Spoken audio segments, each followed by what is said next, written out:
نہیں بڑھ پاتے۔ یہ کہانی کسی ایک شخص کی نہیں، یہ کہانی ان ہزاروں لوگوں کی ہے جو روز صبح آنکھ تو کھولتے مگر خواب بند ہی رکھتے ہیں۔ یہ کہانی علی کی ہے۔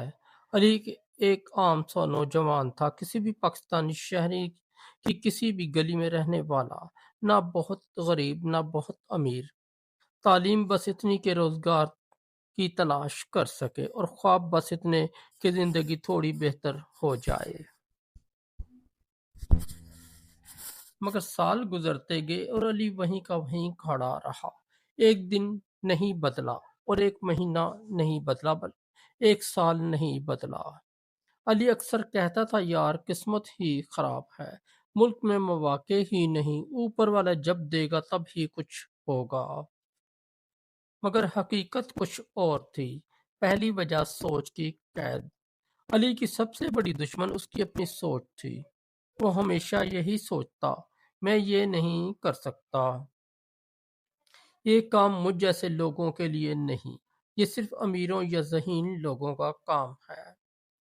اس نے اپنے دماغ کے گرد خود ایک پنجرہ بنا لیا تھا، اور افسوس کی بات یہ تھی کہ اس پنجرے کی چابی بھی اسی کے ہاتھ میں تھی، مگر اسے اس کا احساس ہی نہیں تھا۔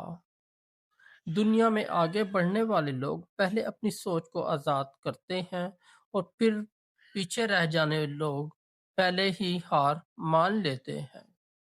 دوسری وجہ خوف۔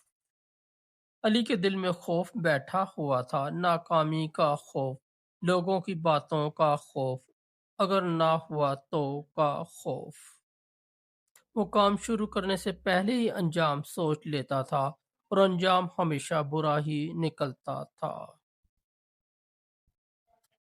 حالانکہ سچ یہ ہے، ناکامی وہ نہیں جو گرنے سے ملے، ناکامی وہ ہے جو کوشش نہ کرنے سے ملے۔ دنیا میں کوئی بھی کامیاب شخص ایسا نہیں ہے جسے خوف نہ آیا ہو۔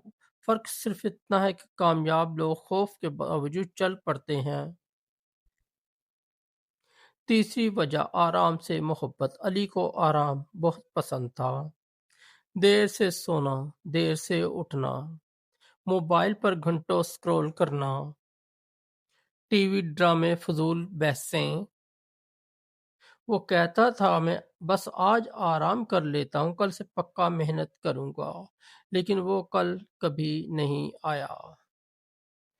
جو لوگ آگے نہیں بڑھ پاتے وہ وقتی آرام کو مستقل کامیابی پر ترجیح دیتے ہیں، اور جو لوگ واقعی کچھ بن جاتے ہیں وقتی تکلیف کو گلے لگا لیتے ہیں۔ چوتھی وجہ غلط صحبت۔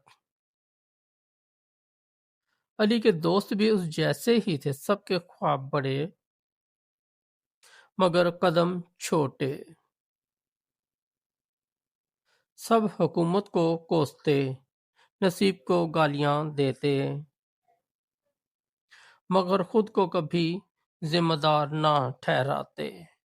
ایسی محفل میں بیٹھ کر علی کو لگتا تھا کہ وہ بالکل ٹھیک ہے، اصل مسئلہ دنیا کا ہے۔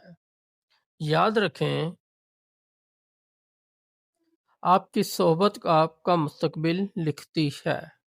اگر آپ عقاب بننا چاہتے ہیں تو مرغیوں کے ساتھ رہنا چھوڑنا ہوگا۔ پانچویں وجہ عمل کی کمی۔ علی ویڈیوز دیکھتا تھا، موٹیویشن سنتا تھا، کوٹس پڑھتا تھا، مگر عمل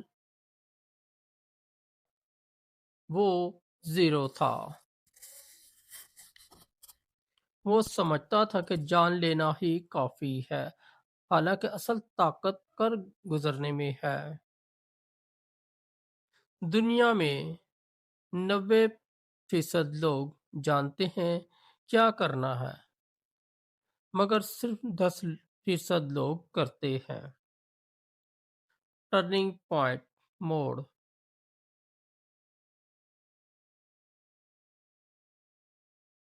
ایک دن علی کی ملاقات ایک بزرگ شخص سے ہوئی، سادہ لباس، پرسکون چہرہ، مگر آنکھوں میں عجیب سی چمک۔ علی نے اپنی ساری کہانی سنا دی۔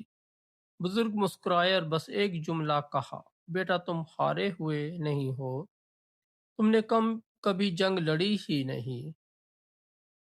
یہ جملہ علی کے دل میں تیر کی طرح لگا۔ اسی دن علی نے فیصلہ کیا، تبدیلی کا آغاز۔ علی نے ایک وقت میں سب کچھ بدلنے کی کوشش نہیں کی، بس ایک چھوٹا سا قدم اٹھایا۔ روز جلدی اٹھنا، روز ایک گھنٹہ سیکھنا، روز ایک کام کرنا چاہے چھوٹا ہی کیوں نہ ہو۔ فضول لوگوں سے فاصلہ،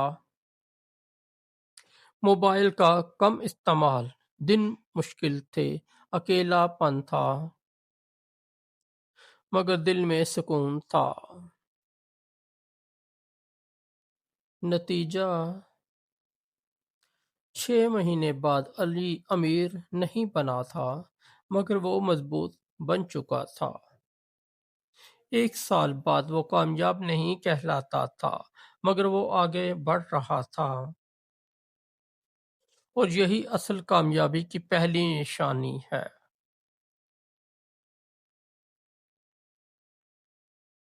آخری پیغام، اگر آپ بھی وہیں کے وہیں کھڑی ہیں تو الزام دنیا کو مت دیں، اپنی سوچ بدلیں، خوف کا سامنا کریں، آرام کو قربان کریں، غلط صحبت چھوڑیں اور عمل شروع کریں۔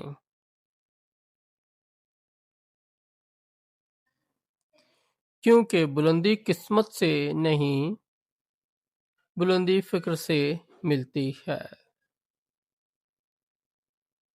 دوستوں اگر آپ کو ہماری سٹوری اچھی لگی تو ہمارے اس چینل کو سبسکرائب کر دیں، اس ویڈیو کو لائک اور دوستوں کے ساتھ شیئر کر دیں۔